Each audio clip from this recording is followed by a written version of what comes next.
In.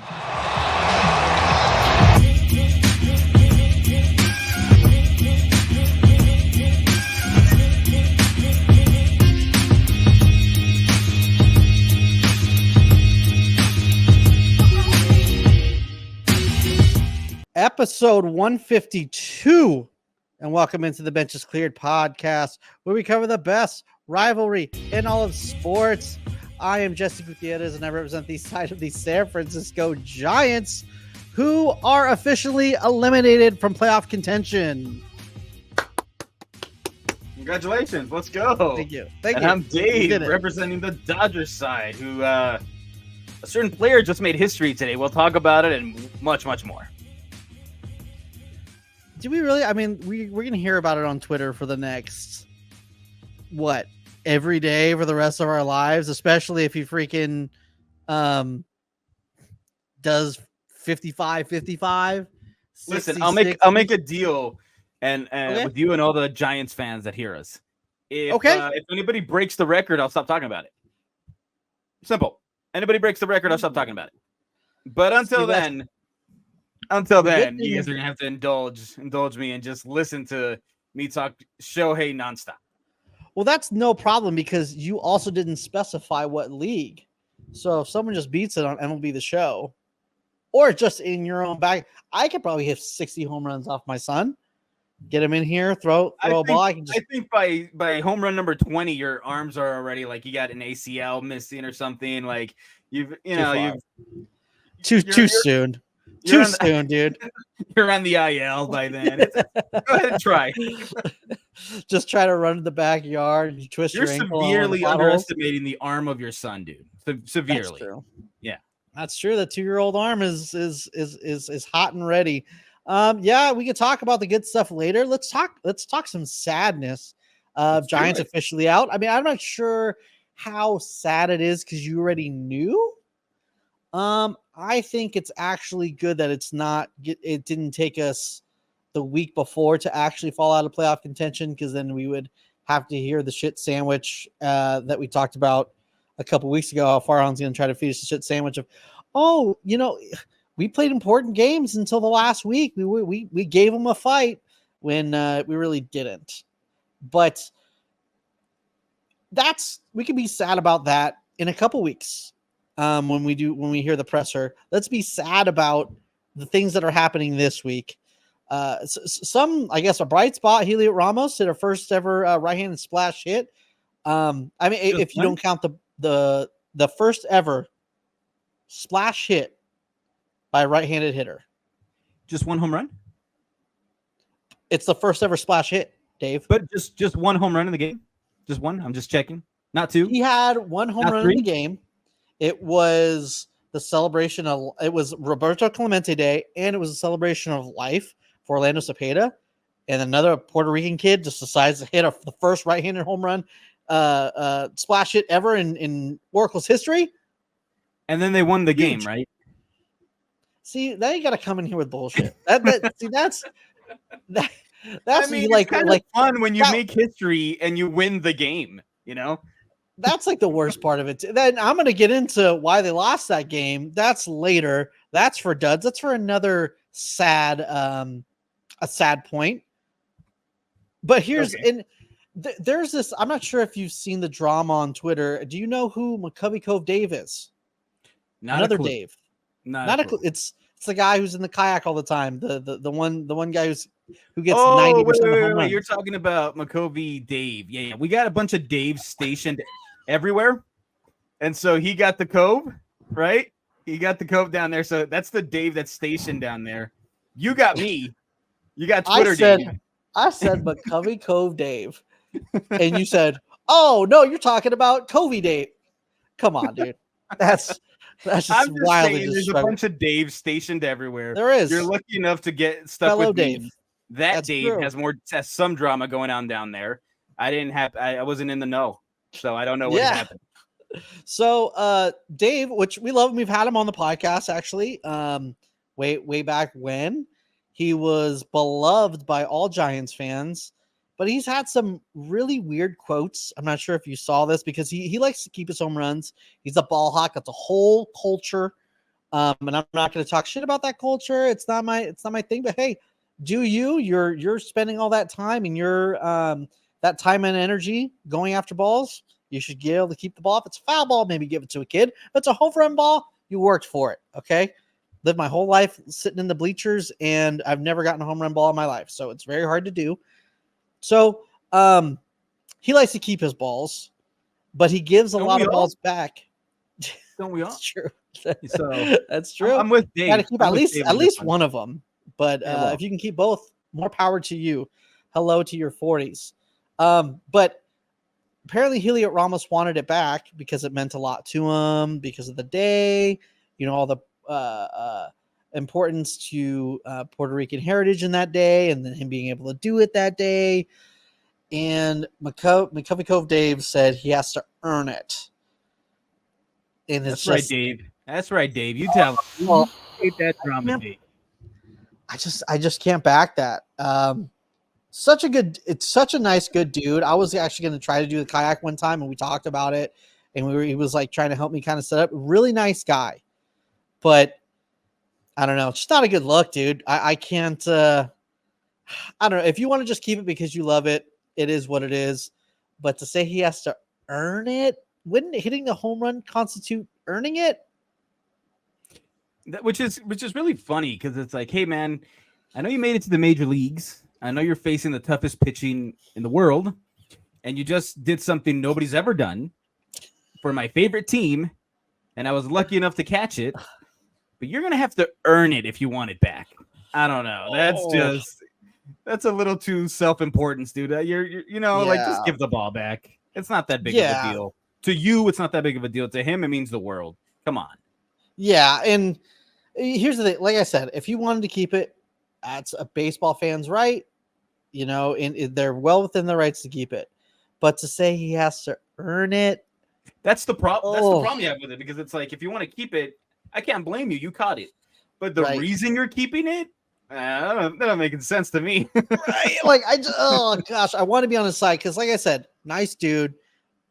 Multiple interactions with the guy, and he's a very nice guy. But that was just. But also on the other side of it, it's like fans have like no real say on what the team does. They can never. They don't know how to show their frustration with the team when they're doing badly or whatever it is. Except us. What happened? I'm sorry. I said except us. We have say. Yeah. Well. So maybe this is his way back to being like, you know what? This season has been horrible to watch, and this is one way of like getting back. Earn the ball, and they'll give you like, you know what I mean?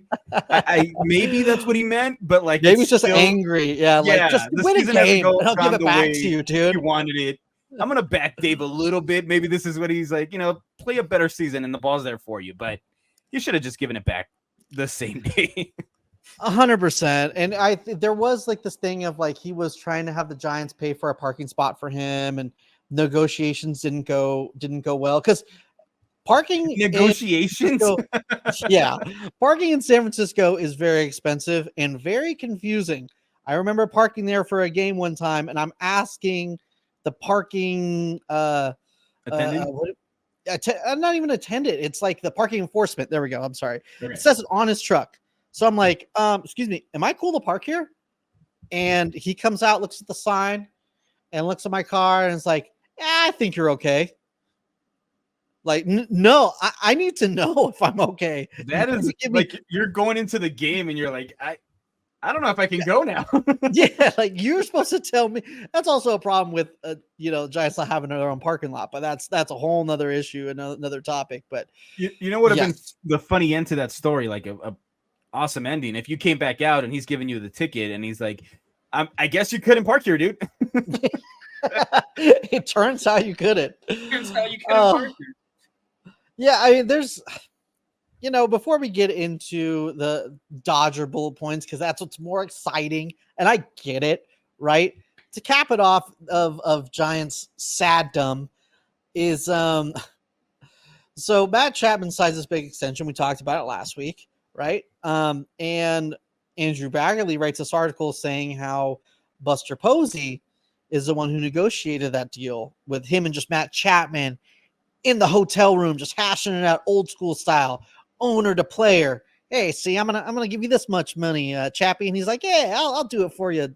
I don't know. That was my old timey. Why did they sound idea. like they were old time criminals? Yeah, see, I don't know. Money. Yeah, I was thinking more like 1920s negotiations, but it turns out I was trying to be like, robbing a bank, I guess. Apparently, yeah.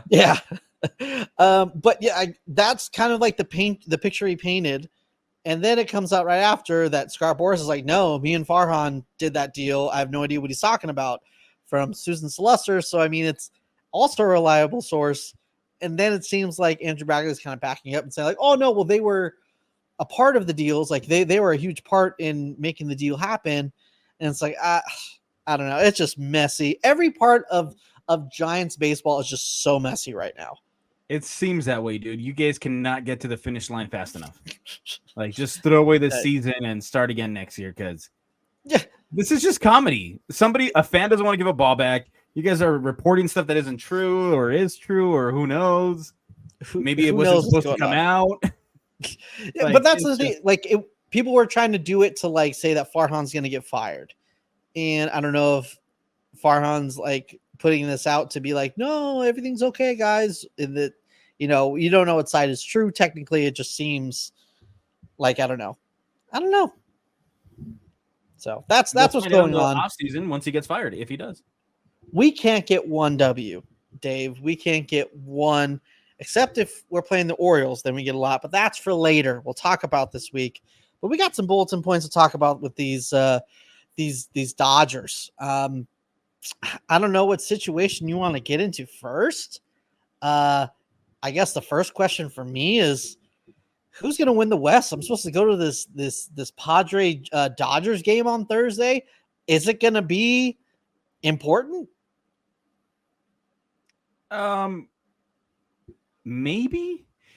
Okay. So, I mean, we're playing the Rockies next. We're 4 games up right now, I believe. Yeah, 4 games up. We're playing the Rockies. 13-1 lead held. I didn't check back in after the 13-1 lead I saw. So thankfully it held. Okay. So, and the Padres are facing the White Sox. So you'd expect both teams to handle business at home. Both teams, right? Maybe if the Rockies sneak one game, okay. I still, maybe the White Sox can sneak a win there. If you go in with a 4-game lead, you're set. It doesn't matter what happens. Like, I think you're good. But if the Dodgers lose a couple to the Rockies, then you're in trouble. Then all hands on deck, and oh, holy crap, what's going on? But I don't foresee that happening. They're also playing the Rockies after the Padres too at Coors Field. Yes. So that could be a thing.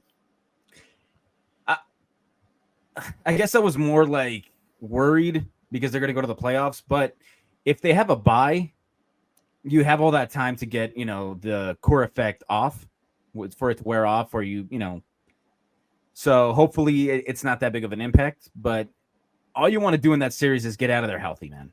I think by then you'll have a pretty clear view of where you're standing, of where you're going to be playing, what seed you are, and all that post the Padres series. I would think.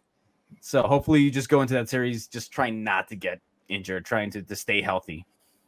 But I mean, this is good. The Dodgers have had like 10-game leads going into the postseason the last couple of years. It hasn't worked out. Now you kind of have to play your best to win the division. I mean, you're already got a spot, but the fact that we don't have any pitchers, and we'll get into that, the fact that our rotation for the postseason is a little hampered, it's going to be even more important to get some rest. Even if you lose a little bit of momentum going in, I think you need the rest as far as the pitching side of it. So I do think they still end up with a division. I think unless something drastic happens, I think they end up with a division. Maybe, possibly. I mean, this could just be a whole strategy idea, because they, like you said, they've been up 10 the past couple of years, and they get the crap kicked out of them by the Padres and the Diamondbacks. So you tell me. All I'll say is, yeah, I wanted Glasnow. Yeah, I wanted Bobby Miller to be better. I wanted Gavin Stone to be healthy. But this is light years better than throwing a broken Kershaw against the Diamondbacks, who clearly wasn't healthy. Lance Lynn, who was just home run derby that game. I have way more faith in Flaherty, and to a certain extent, a fresh Yamamoto. I know he hasn't been stretched, but he's genuinely fresh because he's been gone for so long. So if those guys can pitch well, anything is possible. And I just think it's a better way of looking at it than to just be so nervous about it. These are going to be better options than what we had last year. So hopefully we have a clean inning in the first inning, and then the offense can take over. I guess that leads us into that situation. I mean, with the Glass now situation coming out, he's out for the season. And by the way, nice call last week when you were talking about, Glass now is looking, it's looking like it's going to be on par, and he's going to be back sooner than expected, or looking better than expected. I am never believing anything Robert says again. I am never running with anything Robert says again, because I said it the day that they're like, oh, it looks good. I'm like, it's always the opposite. Every time this guy speaks, it's almost certainly the opposite. He said Brusdar Graterol season was over, that it looked horrible, that he was crying, it's done. Well, Brusdar Graterol has pitched like 3 innings already since coming back. Like, he's back, and he's pitched well. So he's there. And then he said Flaherty, Glass now look better. He might be coming back. Very next day, his locker was cleared, and he was gone. Like, he wasn't even with the team. So I am never listening to what he says again. It's just the opposite of what he says. Sounds like Giants beat reporters. But talking about this rotation, I mean, we can pull up the options right here. Who's going to be in this rotation this playoff season? Because I guess you only need 4. You can use 1 or 2 for the back end, or to come out of the bullpen. But you're 4. Who are you choosing? So I think we go game 1. You got to go Flaherty. Only because he's been pitching all year. He's in rhythm. Yamamoto, you don't know exactly what you're going to get. If they can stretch him out, he's the clear number 2. I don't think you put him number 1 yet. How many innings has he pitched? He's only gone like 4 in the last 2 starts. He has another 2 before the season ends. So that means you should be able to get him to 6 or 7, maybe hopefully, like 7 for the first time in the playoffs or something. Yeah. So hopefully, he'll be all right. I think 3, I don't know. It's a toss-up, because you're like, if Kershaw's healthy, do you think he's better than Buehler? Buehler, at times, he looks good, but his command is not there, man. And he just gives up so many home runs. So it's just you're tossing the coin up after Yamamoto. You're hoping that they can give you something. The goal is for them to at least give you less than 4 runs and keep you in the game. Right. And then you hope that the offense shows up, because that's going to be the name of this postseason. If the big guys show up, if they can lead you to the promised land, then all is great. But we've seen it last year. Mookie didn't even have a hit. Freddie was gone. Hopefully Teoscar makes a difference. Hopefully Shohei shows up. Tommy Edman, who everybody, he's going to be. He should help at the bottom of that lineup too. So you got better options, and you just hope that they show up this year. So it does look dire, dude. It doesn't look like we're the favorites. I wouldn't say we're the favorites at this point, only because of the rotation.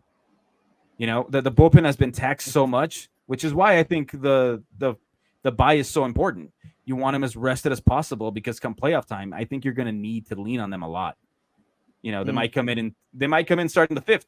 You don't know, because you don't know what you're going to get out of Buehler, Knack, or Kershaw.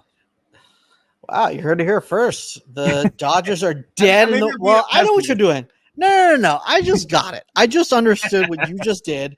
You were like, well, I have the power. Whatever I say, the opposite happens. So if I just say we're going to get knocked out first round.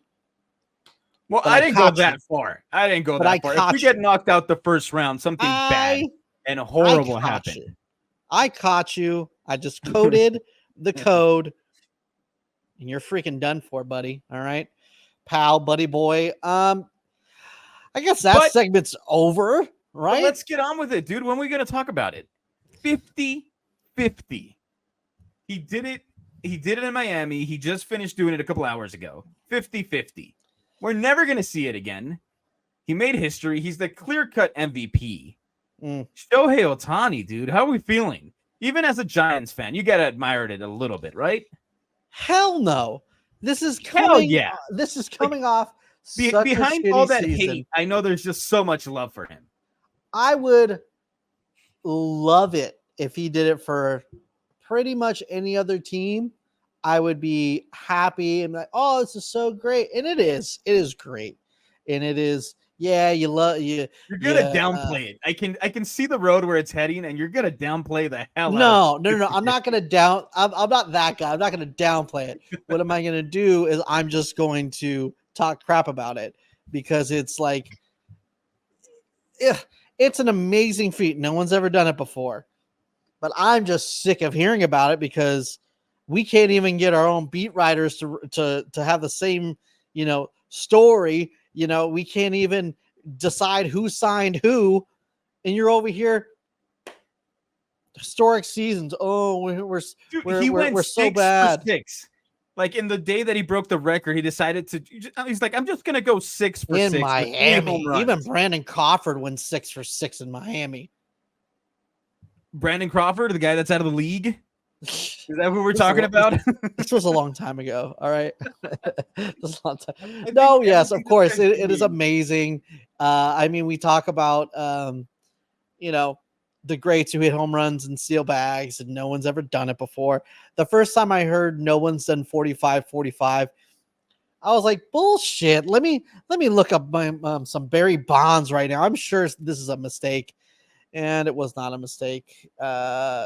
So when he started hitting a lot of his home runs, he stopped stealing bases. I wonder why. I mean, it's an anomaly. I don't think anyone's cracked that code and why. But yeah, it's great. I'm happy for you. I don't think we're ever going to see it again. And I don't think he's ever going to come close to at least not the stolen base part. He's going to go back to pitching. It's going to take a lot of energy. I'm not sure we'll see the same amount of home runs either. But I mean, it's just amazing, dude. This guy's gone through what was the gambling stuff that everybody, with the Ipe stuff. He got through that. Got away with that. He's still recovering from Tommy John, by the way. And so he's just an incredible talent, dude. I just don't think we'll see another player like him in our lifetime. And I don't think we're going to see for a long time. This is like an anomaly. I think there are going to be more chances at 2-way players, and there's going to be the thing is records are meant to be broken. Oh yeah, all that sort of thing. So I think we will, but it might not be in our lifetime. Yeah, it might not be in our lifetime.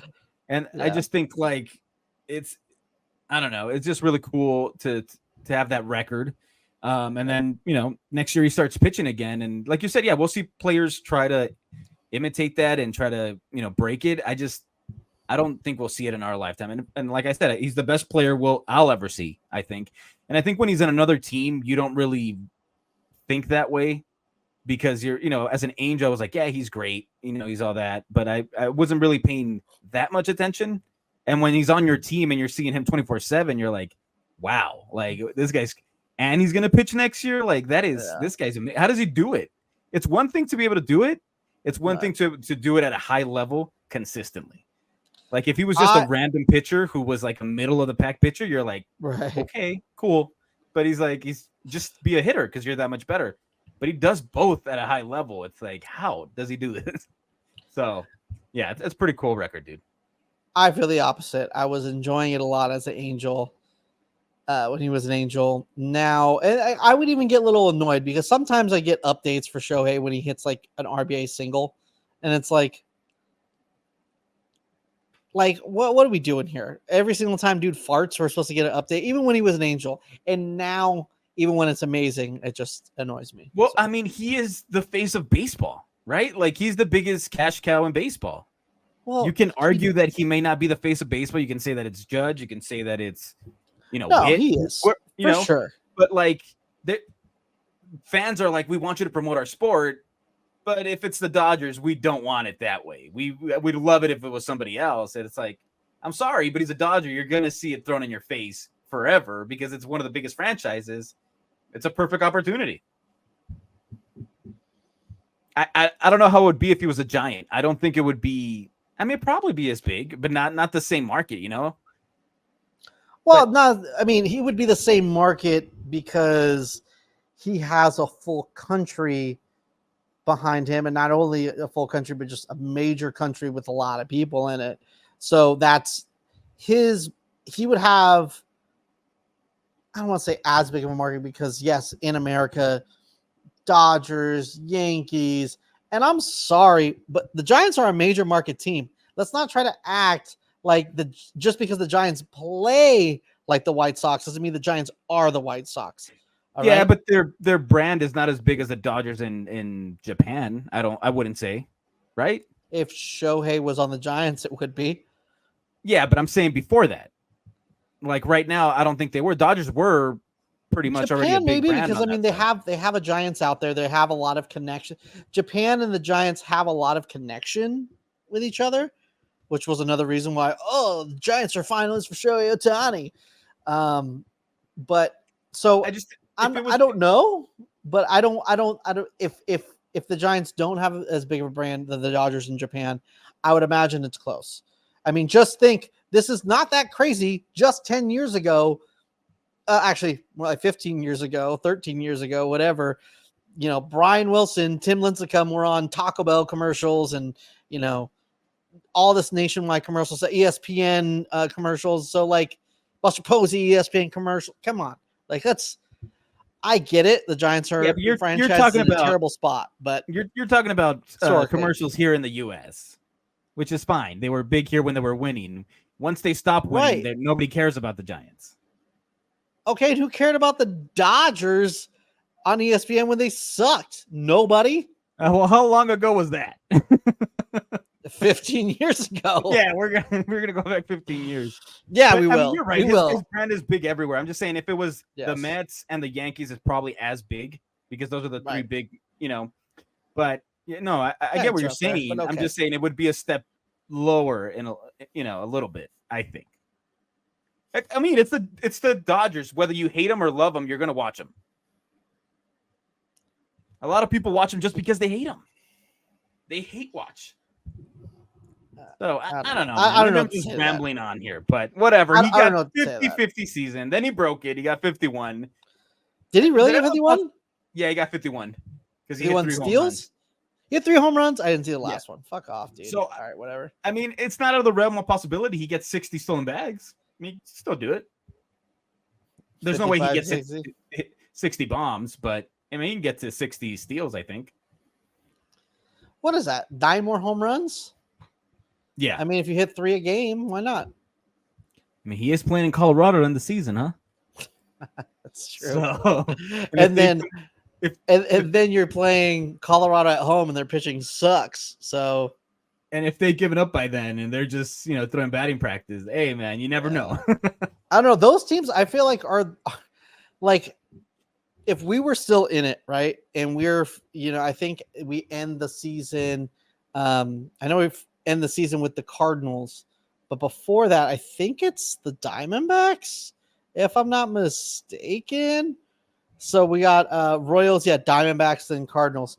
Honestly, if the Royals like clinched and we're about to play the Royals, I wouldn't fear them as much as like the Cincinnati Reds, who are just their playoff is right then, like just spoil a season. Like that's the only thing that they're playing for at that time. So they're a little bit more of a scary team than like I remember one year. I think it was either the team that we're chasing. I don't know if it was the Dodgers or if it was a wild card team. They're playing the Brewers, but the Brewers like already clinched, so they were like, not pitching Corbin Burns and all that kind of stuff. And it was like, I don't know. So that stuff kind of happens when a team clinches when it's that close to the end. But teams like the Rockies, they're like, we only got 3 more games in the year. Let's try to, do some chaos, or let me just try to get my numbers really quick. I have 28 home runs. Let me try to get to 30, So, and, who knows? Yeah. Cause I mean, today, the same day that you guys got eliminated, we clinched the playoff spot and they didn't even, even celebrate it. I mean, they had a little toast, but it's like, we still got work to do. So Yeah, that kind of sucked. Maybe a little more celebration than that, But maybe hopefully when they win the division, we'll see. Yeah, we'll see. We'll see if the Padres win the division. It's the first time we'll see Shohei in the playoffs, so we got to be excited about that. Yeah. And I guess before we talk about the week in Giants, the week of the Giants, or is that all we want to talk about for Shohei's 50-50? Did we miss anything out? Let me ask you one question. How he walked on water? How Let me ask you one question. And I know he fed everyone in the stadium with 5 loaves of bread and 5 fish. Whatever. All that. Would he be considered one of the greatest Dodgers if he wins at least 2 World Series? I don't think he needs to win any World Series to become one of the greatest Dodgers. I think he needs to just put up, I don't want to say seasons like this because like historically, but if Shohei is Shohei for at least 6 years of that deal, I think he'll be considered one of the greatest Dodgers. Is he the greatest? Because I saw an argument on Twitter when they were like, LeBron James is the greatest Laker in history because of his talent. They're like, simply because of his talent and like all that, like he's just the greatest player to ever put the jersey on. And I'm like, you can separate the two. He can be the greatest player that you've seen, but what he does in that jersey matters too. Yeah. He doesn't automatically just become the greatest, right? Because if he literally joined the Lakers at the end of his prime, and don't get me wrong, the end of his prime is still one of the best in the league, but yeah. I don't think especially when you have a historic franchise like the Lakers who have Magic for his full career, prime Shaquille O'Neal, and obviously let's not forget Kobe, mother effing Bryant. I mean, it's also about being loved too. I mean, with especially baseball, you can't really equate championships to like greatness of players. Basketball, I think you can. So Kobe Bryant, 5 championships in a Laker uniform. Obviously LeBron is just 1. So I think Shohei's off to a great start with this season that's already spoiled us offensively. But then if he just continues to do even, some of what he was doing in Anaheim pitching wise and continues to be great offensively, a couple of years from now I think that's the discussion. Is he the best Dodger ever to wear the jersey? So that's a good point, because you got to think of someone because he's only played, if you think about it, when he came to America, he's only been in an Angel uniform. What was it, 3-4 years? Am I crazy? Yeah, just like 4 years. It's not like he had a long stretch with the Angels that was, hard to forget. I mean, he's going to spend more time in a Dodgers uniform than he is in an Angels uniform. So, yeah, but at the same time, like he did do a lot of cool stuff with the Angels. But if he does that same cool stuff with the Dodgers, who cares? Yeah, especially if he does anything in the playoffs. Yeah, and by the way, the 50-50 thing, maybe he just keeps the 50-50 and goes 0 for 50 in the playoffs, and we don't have to hear about his 50-50 season again. Be triple 50. You are really upset at the 50-50 conversation. I am. I'm just so done. I'm so done. I'm sick and tired of being sick and tired. I hope he hits a home run every time he goes in the playoffs and he turns around. I'm sure you do. And he looks at the camera and they do a close up and he says, "That was for Jesse." And then that's all. That's all. And he just runs the bases and then yeah. Oh wow, he's played a lot more time in an Angel uniform. I'm stupid as hell. Yeah, I thought it was like 4 sound right. 3, 6, 7 years. Yeah. I mean, it's going to go down as the kind of like the Mookie thing. Will he go down as a Dodger or will he go down as a Red Sox? I think he might go down as a Dodger, right? If he goes into the when he goes to the Hall of Fame. Oh, what cap is he going to wear? I guess that could do. The crazy thing with that is so many things can change, right? So in like 5 years, in like 3 years, what if Andrew Friedman finally gets his World Series and is like, you know what? Screw everybody. I'm riding off into the sunset. I'm done. He can't. He can't leave. He's bound by Shohei Ohtani forever. What if he's like, okay, I want a diminished role. Whoever your guys is, I don't even know who you're. Do you guys even have a GM? Yeah. Gomes. Brandon Gomes. Yeah. That's what I'm saying. Pete Patilla for the Giants, I guess, little known fact. But yeah, so maybe he lets Homeboy take over, and he's just like, all right, I'm just gonna ride off into the sunset. I feel like you are hoping that happens, but if this is their last hurrah for the last 10 years and then they retire, I don't see them leaving until the 10 years are up. Well, but what I'm saying is let's say, this is just completely hypothetical. I don't think this is going to happen. We just got in a little bit of a tangent. But what I'm saying is, like, let's say in 3 years they win a World Series or 2 out of 3, like the Giants did. And they probably won't. It's rare. It never gets done. But say they do 2 out of 3, and he's like, I'm going off in the sunset. Screw it. And then the new guy who takes over, Mookie Betts, just hates him. It's going to completely, like, take that over. He's like, I'm going to wear a freaking Red Sox cap and sit in the Hall of Fame. Well, in this fantasy world of yours, Andrew Friedman has grown tired of winning and finally won another one, and he's like, I'm out. Yeah, he's I'm out. Secondly, the most liked player in the league is like, hey, this guy coming in, I hate him. And then the new guy decides to trade one of the most beloved players on the team. Right. Am I getting this correctly? All this is lining up? What I'm saying is anything can happen to like make him decide to wear a Red Sox uniform. What I'm saying is, like, it doesn't have to be just what he does on the field. It could be something completely dumb. Like Mike Piazza hates LA now. All of a sudden, Mike Piazza had a hatred, and he had a hatred after he got traded forever. He decided not to. Yeah, I guess he got traded. But what I'm saying is like he could just who knows? Maybe one of Mookie's kids, just like when he gets to the end of his contract, one of his kids goes to a college in Boston. So he goes back to Boston, to live there and just loves Boston. Like anything can change his mind to that. Is he going to be one of the best Dodgers ever? Probably. I'm trying to think of like position players, like history wise. There's not a lot of like Dodger players that were like great, like position players that I can like think of off the top of my head that are like the best that are like Dodger history is mostly like pitching.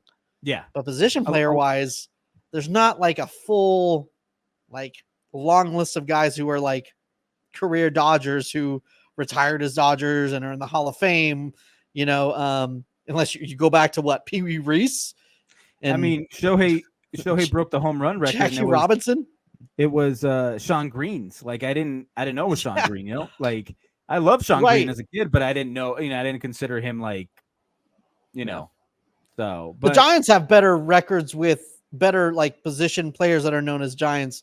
Willie McCovey, Orlando Cepeda, Willie Mays, Barry Bond. Like, you know what I'm saying? They're more known for position players, where Dodgers, at least way back when, were more starting pitchers. Now it's the opposite. Yeah, now it's a little different. The strategy is a little different. So yeah. So yeah, I guess to answer your question, for position player wise, they could both go down as the best Dodgers. It's very possible. That's a long-winded way of answering your question. I think out of the big three, only one of them won't go in as a Dodger. I think Freddie might go in as an Atlanta Brave because it meant so much for him, and I could see that. How his deal was what, 5-6 years? 7 years? Yeah, something like that. 7 or 5? Well, yeah. Yeah, but he was with the Braves for like 14 or some shit. So like, even if he wins another one here or 2 here, whatever it is, I still think he'd go as a Brave, and no one would be mad at that. Like, no, it's Freddie. But I could see I could see Mookie and Shohei going in as Dodgers. Maybe another Dave Vestia, who gets mad at Freddie Freeman for crying in Atlanta. So, well, I don't know who that is. Is that Alex Vesia's and Dave Vesey kid? Vesey, whatever. Yeah, it's their kid. Is it Alex? Alex Vesey. Are you talking about David Vesey? Vesey, yeah. It's Dave, though, right? Okay. The guy that he went down the slide and broke his arm and was out for a couple. Broke his rib, yeah, crybaby. Hey, if you hit yourself that hard, you'd probably be hurting too. I know, but if I broke my rib going down a slide, I'm not making fun of nobody crying. That's all I'm saying. That's all I'm saying. That's coming from a guy who cries every single time he watches the movie Coco. I take exception to making fun of guys who cry. Coco? Right? So, you cry at Coco? This podcast is about to end right now. We're about to sign off forever. That doesn't make you tear one time? No. I need a better Mexican representation in Pixar than that one. I need another one. I did not like. It's good, but I think they can do better, dude. They can do much better. Oh my lord! Where was Chespirito? You know, where was Chespirito? Where was Chapulín Colorado? Where was all these Mexican heroes? Put them in there. I need the Avenger of Mexican folklore in the Pixar. They all come out of this Avengers type ring, and they all come out and they hang around Coke. Oh, it'd be so sick. I need that. If they do that, they got me. you just want everything in the world. You want everything your way. This ain't Burger King, all right? This is Pixar. This is a story about one family. All right. I need it to be broader. If Disney can give me 50 million Marvel movies and I have to watch each of them to understand the next one, they can do that with one Coco movie. they can make another Mexican Pixar. Yeah, but you got one. So we start there and then we build. All right. Okay. All right. Well, all right. For it being so the enough first, of that. We haven't even gone to we're like 45 minutes and we haven't talked about but it's not that big of a deal. You want to know why? Because the Giants suck. So that's why I'm trying to not talk about it. It doesn't matter. We have 10 games left in the season. Right now we're at like 40. We're gonna end this by 41. You ready to hear the Giants week? They can't score runs. Then they score a bunch of runs in 2 games. Then they can't score runs. Starting pitching was great. We'll talk about that a little bit later. And that's it. You want to talk about the Dodgers Giants baseball? You want to talk about the Dodgers week? They went 500. They went 5-5, and now they've got 10 games left. I mean, they went 3-3. Sorry, 3-3. Well, yeah, they got going 500, right? Yeah. But that's actually kind of a big thing because Padres are lurking. The Padres swept the Giants, so we're actually technically we got swept because we're trying to screw the Dodgers. I'm back in, baby. No doubt, the Padres are the scariest team going into the playoffs, I would think, in the National League. But I'm going to be a homer. Like, if our team can be healthy, we shouldn't lose to anybody. We should just show up and be able to finally, beat some demons and just win the whole damn thing. So I feel like I need to talk another 20 minutes about the Giants week now, because now I just saw the light. I just saw the conspiracy theory. The Giants could have scored runs, but they were like, you know what? Let's save those for next year and let's get swept by the Padres. That's what Heliot Ramos hit that home run. Was like, that's my guy. But let's still lose the game because we need the people out there listening and the people watching. This is what we call copium. He is trying to cope with the fact that his team got swept by a division rival, and he's trying to make it seem like all part of the helping them. Didn't you guys have a scrum or something? Like you guys were yelling at each other or something? So that was last week. Yeah, well, whatever. The point is, no, you just that guy doesn't even get at bats anymore. That was the one thing I wanted to talk about. Is just why is Donovan Walton in fucking at bats over Marco Luciano? What are we doing here? We could talk about that another time because I'm just excited. I just didn't realize that's what we were doing. Just call me up, tell me so I can sell your product. Let's finish the pod with something cool with the stud and the dud, man. Let's with our tinfoil hats. That's what you want to end it with? Tinfoil hats and the stud and the duds, dude. All right, fine, hit it. It's that time again. It's the stud and the dud of the week. The stud and the dud of the week. I want to hear you hit that high note one time, just one time for me. That's my voice, dude. That is my voice on that. I just changed it and tuned it up. That was you in the studio? Fucking, yeah. Oh, dude, that'd be great. I would love that. Yeah, sorry, I forgot where we were. That was like a combination of Fergie and Jesus, and I just realized I'm looking at him in the face. Yeah, studs and duds. Giants. I mean, we could talk. Let's talk about the stud. The stud of the week is the entire Giants rotation. This week, they had a 2.85 ERA, had more than a strikeout per inning. It was great. They just need to score some runs, except when they're trying to screw the Dodgers out of the NL West, so they don't score runs on purpose. We can look into that a lot, or we can just move on because at the end of the day, who effing cares? I mean, it is a good it's a building block for next year. That's great. I'm excited about it. Hayden Birdsong was the standout. He pitched twice this week, went 10 innings, 3 earned runs. That's a 2.53 ERA. I know how to do math and use a calculator. And he did it against the Brewers and the Orioles. So you got to love what you're seeing out of him. If you're next year going into the season with a 4 and 5 of Jordan Hicks, Hayden Birdsong, and Kyle Harrison for those 2 spots, given rests here and there, I think you're in good shape, which means you got Robbie Ray, Logan Webb, and you need to sign another guy or 2. But that's a whole nother story. Stud's over. Done. Stud is no surprise. And you're going to hear about it because you love hearing about it. Austin Barnes, your man crushed Monday. He actually got the same toe that he fractured. He got hit on again, so he's gone till maybe the postseason. We don't know if we'll see him again. So I don't even get regular Dodger news anymore. All I just hear is about Shohei hitting bunt singles. And I didn't even know that. You're a Giants fan. Why would you want to know about the backup catcher for the Dodgers? I don't know. I just feel like I see it on Twitter. And if I'm on the podcast Twitter, I just don't see anything else. It's just Marsha.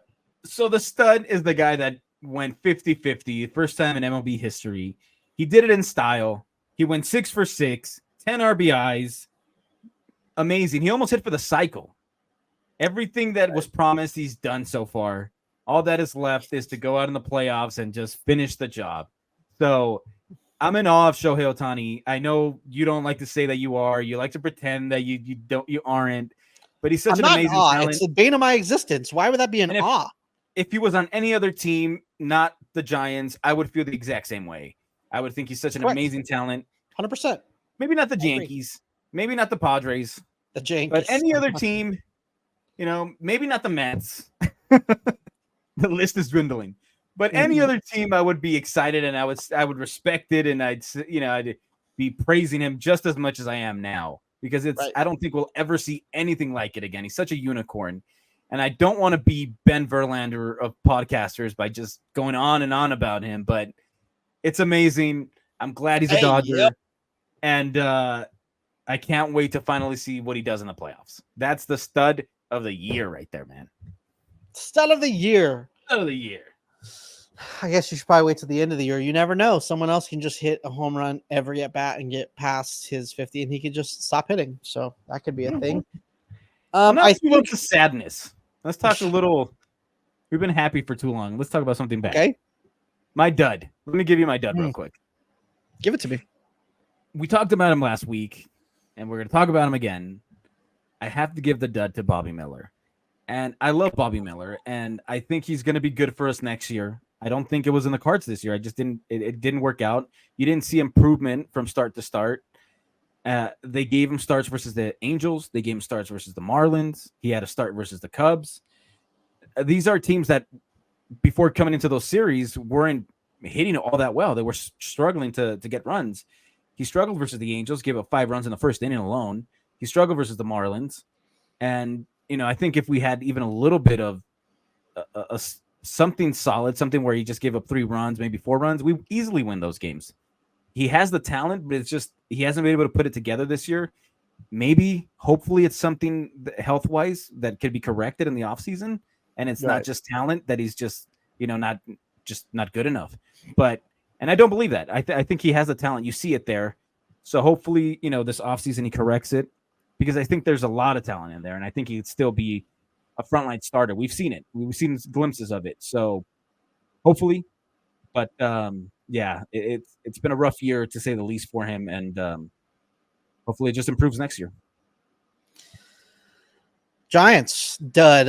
I don't think we've had one positive thing come out of Giants stuff. I guess we talked about the rotation a little bit. That's positive a little bit, but let's go back to not being positive, because this team is terrible and ruined my entire year.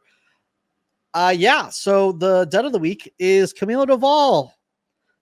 Ever since he's came back from his little AAA stint, he's been really bad. He's somehow been worse, huh? Worse. The last month, he's had a 7.2 ERA weird that he still has a lot of strikeouts. He has 15 strikeouts in 10 innings pitched. So there's this last 2 weeks he's had a 9 ERA, and this week he's had a 9 ERA. So let me ask you, is it because I don't see as much. I only see like when it's MLB game of the week or whatever, and I happen to see that he pitches. Right. Is it location? Is it stuff? Is it mental? So it is location. It is location, and it is more location and not using his arsenal, which I would imagine means he can't locate with his fastball. Last year, he was dotting 103s on the corner, and it's like no one can hit that. You have that all day, and plus you have a good slider. No, when he's throwing a lot of sliders, it's me. That's dude. Yeah. Yeah, when he throws his slider, that's like the pitch he can control way more than his fastball. So it's like, it's weird. Like there's times like he'll come out and it's like, oh, Camilo Duvall's back, dude. He looks disgusting. No one's even close. And then there's other times he comes off. It's not like he's giving up singles that find holes because he is a 100-mile-an-hour pitcher that throws that gets a lot of ground balls. It's not like that. He's giving up doubles. He's giving up home runs. He's getting knocked. So I don't know what's going on. I think he needs to find his fastball command. And in that turn, that means he'll be able to be the guy again. I don't think he's going to take over Ryan Walker. I know he just gave up a 2-run home run walk-off in the Orioles game. I know. I get it. But he's still the man. I mean, with that 2-run home run in a half an inning pitched, or a third of an inning pitch. Maybe it was 2.2 innings pitch, whatever. Still only a 1.99 ERA. So miss me with that. Giants can have a really nasty bullpen next year, but yeah, it's crazy because he has that slingshot motion. So when he's cooking, like that fastball or that slider looks like a fastball because it's coming out of the same slot, and it made him really filthy. Like I've seen him at his best, but that Padres series they had a couple of games on. And he just looked knocked. Yeah, he just got knocked against the Orioles too. Like you just gets like treated like a redheaded stepchild. It's either like domination or he gets dominated. There's no like in between at this point. So something's either going on mentally or he just can't control his fastball. They got to figure it out this offseason. And as far as Ryan Walker, dude, like in a season that's been horrible for you guys, he's been a bright spot. So you live with a lot of bright 2-run shot. Right. There's been a lot of bright spots. Honestly, this is probably the most encouraging year out of the 3 middest years in Giants history. Because you got building pieces for the future. Like last year was Patrick Bailey. Oh, look at Patrick Bailey. Cool. But now you got Tyler Fitzgerald. You got Heliot Ramos. Like there's a lot there. I mean, there's a lot more. There's definitely a couple pieces that need to happen if they want to be a legit team, but I feel like they're a very decent team that just needs a couple pieces to be a playoff team. Well, I mean, next year will be a big year because you hope that those guys don't take a step back, like your catcher. Why you got to do that? He didn't take a step back. He did exactly what he did last year. Was great for the first half. He was talked about a lot, and then he kind of like, I think it might be a little recency bias because he was great the first half of this year, and then had a terrible slump, which he did the same thing last year. So he needs to figure out how to say to have the stamina to withstand a full year, especially if you're going to be a defensive catcher. So I think that he started to bounce back. So I don't know. That's the toughest part because a lot of people were also really upset with Will Smith because he was having a down year, but it's like they play the most demanding position in the game. They're constantly getting hit. We don't even know when they're getting hit because they don't always announce like, hey, I might be dealing with a concussion or something. But yeah, that's why I'm not so hard on the catchers because they play such a tough spot. Yeah, 100%. So yeah, that's nuts and nuts. That's the end of it. I kind of want to open up a conversation, but let's be quick about it. All right, let's do it. Who's winning NL MVP? The NL? Francisco Lindor, or Frankie Lindor? Well, I mean, Mets were huge about players who sit down and don't play, right? They're like, well, Ohtani's watching anime in the dugout. And he's like, well, I mean, Lindor's not playing. He said mildly racist, but okay.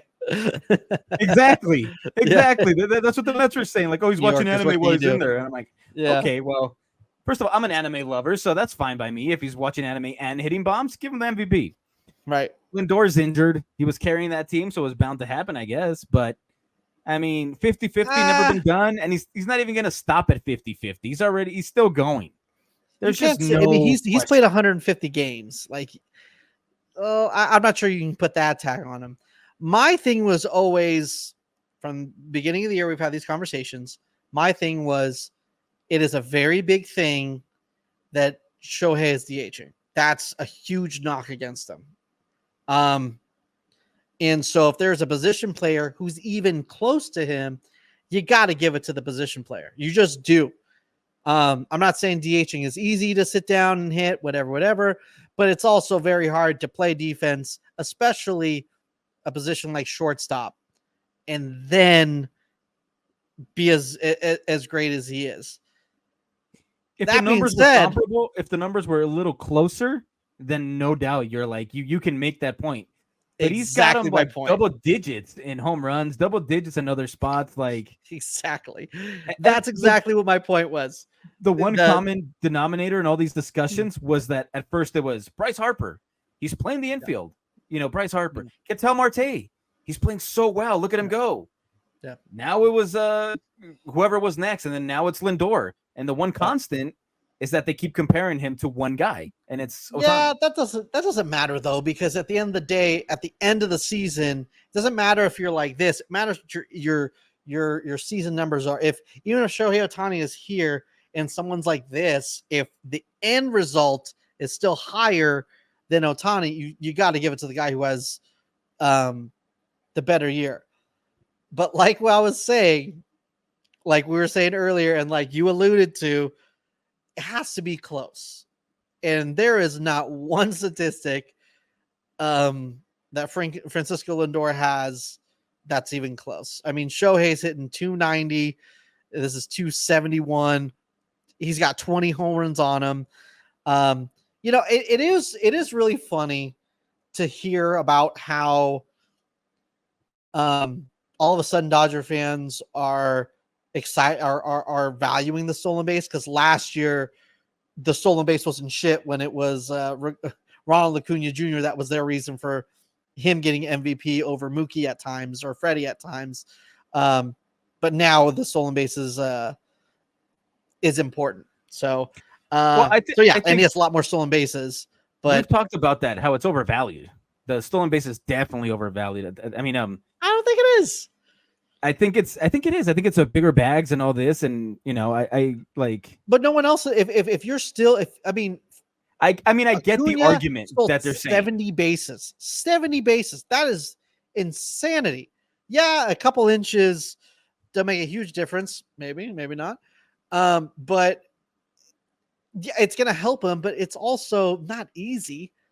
Like, no, I don't know. I think the difference is that Ronald Acuna wasn't. I don't remember the numbers, but it was much closer than Lindor Ohtani before he went on that hot stretch near the end of the year.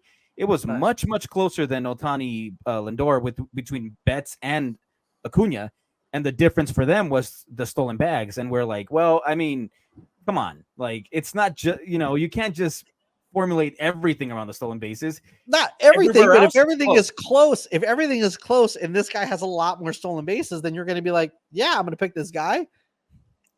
But I'm saying it was much closer, right? So like, and they were just hanging their hat on the stolen bases. This year, it's not like he's going to win because of the stolen bases. Look at every other category hitting wise. Like, yeah. And it also because of the history of it, dude. Like 50 bombs. And 50, like it's I mean, combined it makes a lot of sense. I'm sorry if Shohei hit 50 bombs and but was hitting like 250, and Lindor was hitting like 290 and had 40 or not even 40, 35 bombs, and he plays every day, I'd pick Francisco Lindor all day. Then you have a very different discussion. But the thing is that he is one of the if not, one, maybe not this year because Judge is having such a great season, but he's the clear-cut favorite in the National League for the best hitter, all-around best hitter. Like, it's just no question. Not even close. Yeah, and like we said at the beginning of the season, it was like, dude, if it's even close, you got to give it to the position player. But he's made it not even close. So exactly, there you are.